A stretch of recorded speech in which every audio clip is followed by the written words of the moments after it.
guys, so today we're going to be baking brownies. Now brownies are one of the easiest things you can ever make.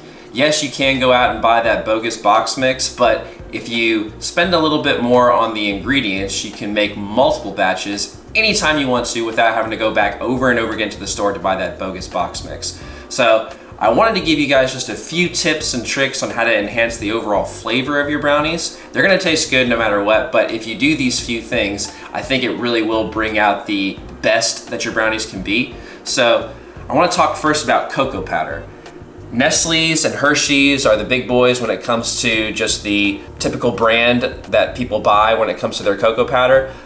And there's nothing wrong with those, but if you invest just a couple dollars extra, I highly recommend buying one of the more premium style cocoa powders. Yes, it's kind of bougie, but you really can taste the flavor difference. When you have a higher processed, Dutch processed cocoa powder, you have a more rich flavor in your brownie or in your chocolate cake that goes a long way. Now, whatever kind of cocoa powder you do end up buying, I wanna really encourage you to bloom your cocoa powder. And what that means is, once you measure out your cocoa powder in your bowl, take your melted butter and dump it on the top and then give it a little mix. Let it sit for a while so that that cocoa powder can dissolve and all those particles can be evenly dispersed within your mix. This really does bring out the flavor of your chocolate. It becomes more rich in cocoa chocolate flavor. So bloom your cocoa powder in your melted butter. Another thing I want to talk to you guys about is whipping your eggs. If you do not like a thick,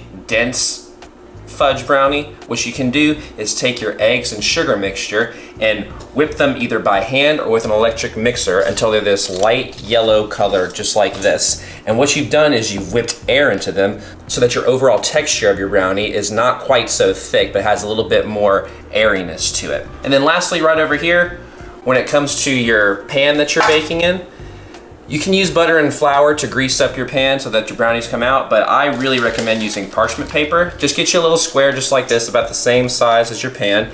Cut the corners of your parchment paper just like this so that when you drop it in, it makes a little well just like that. And this cuts down on the cleaning that you'll have to do at the end because you can just easily lift them out at the ends. So that's it. I hope that you guys have fun with this. I can't wait to see and taste what you guys make.